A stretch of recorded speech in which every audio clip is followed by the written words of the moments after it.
রাজনৈতিক দল হিসেবে বাংলাদেশ জামায়াতে ইসলামীকে দাঁড়িপাল্লা প্রতীকসহ নিবন্ধন ফিরিয়ে দেওয়ার সিদ্ধান্ত নিয়েছে নির্বাচন কমিশন। ৪ জুন বুধবার বিকেলে রাজধানীর আগারগাঁওয়ে নির্বাচন ভবনে নির্বাচন কমিশনার ব্রিগেডিয়ার জেনারেল অবসরপ্রাপ্ত আবুল ফজল মোহাম্মদ সানাউল্লাহ ষষ্ঠ কমিশন বৈঠকের পর সাংবাদিকদের এই তথ্য জানান। জামায়াতের নিবন্ধন ফিরিয়ে দেওয়ার আদালতের আদেশের বিষয়ে তিনি বলেন, বাংলাদেশ জামায়াতে ইসলামীর প্রতীকের বিষয়টি আমরা বিবেচনায় নিয়ে নিয়েছি।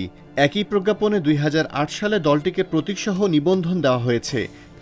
এছাড়া প্রতীক কোনো দলকে দিলে সেটি সেই দলের জন্য সংরক্ষিত থাকে আরোপীয় অনুযায়ী। দলটি প্রতীকসহ নিবন্ধন পাবে। ২০২৪ সালের ৩১ জুলাই জামায়াতে ইসলামীকে নিষিদ্ধ ঘোষণা করে তৎকালীন সরকার। এরপর আওয়ামী লীগ সরকারের আমলে গত বছরের ১ আগস্ট সন্ত্রাসবিরোধী আইনের ১৮ এর ১ ধারায় জামায়াত ছাত্র শিবির সহ তাদের অন্যান্য অঙ্গ সংগঠনকে নিষিদ্ধ করে প্রজ্ঞাপন জারি করেছিল স্বরাষ্ট্র মন্ত্রণালয়। এদিকে এর আগে থেকেই সরকারের বিরুদ্ধে ছাত্র জনতার আন্দোলন চলছিল। ৫ আগস্ট ছাত্র জনতার গণঅভ্যুত্থানে সরকারের পতন হয় এবং সাবেক প্রধানমন্ত্রী শেখ হাসিনা দেশ ছাড়েন। ৮ আগস্ট অন্তর্বর্তী সরকার গঠিত হয়।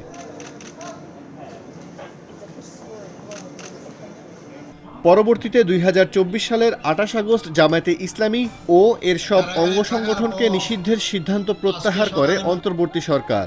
রাষ্ট্রপতির আদেশক্রমে স্বরাষ্ট্র মন্ত্রণালয়ের জননিরাপত্তা বিভাগের সিনিয়র সচিব ডক্টর মোহাম্মদ আব্দুল মোমেন এ বিষয়ে প্রজ্ঞাপন জারি করেন।